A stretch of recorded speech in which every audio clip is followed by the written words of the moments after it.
seperti biasa nih, pagi ini kakak mau jelasin soal TWK nih, buat kalian yang mau ikut tes SKD CPNS 2023. Nah, semangat ya, harus tetap belajar. Nah, soalnya itu, kakek Aris bercerita bahwa ketika masa Belanda merongrong dan tidak mengakui kemerdekaan bangsa Indonesia, beliau ikut dalam peperangan. Ia mengenang bahwa pada saat itu hanya bersenjatakan bambu runcing. Meskipun dengan senjata yang sangat sederhana, namun sang kakek tidak takut pada penjajah dan tetap mempertahankan tanah tumpah darahnya, yaitu negara Kesatuan Indonesia. Cerita ini sesuai dengan bunyi Undang-Undang Dasar 1945 tahun 1945, yaitu di sini ada pasal 26 ayat 1, 26 ayat 3, 27 ayat 2, 27 ayat 3, dan 30 ayat 1.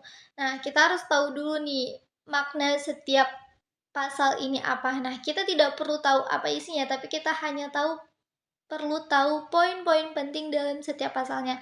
Nah, kalau pasal 26 ayat 1 itu tentang yang berhak menjadi warga negara Indonesia itu adalah warga negara Indonesia asli sendiri atau bangsa lain yang ditetapkan sebagai warga negara sesuai dengan undang-undang dan telah memenuhi syarat. Nah, kalau pasal 26 ayat 3 itu tentang setiap orang berhak atas jaminan sosial.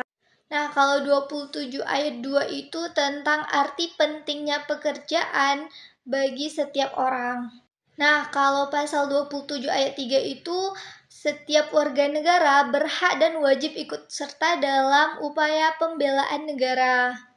Nah, kalau pasal 30 ayat 1 itu tentang setiap warga negara berhak dan wajib ikut serta dalam usaha pertahanan dan keamanan negara. Nah, jadi di sini kita udah tahu nih, jawaban yang paling tepat adalah D, yaitu pasal 27 ayat 3, di mana setiap warga negara berhak dan wajib ikut serta dalam upaya pembelaan negara. Audio Jungle.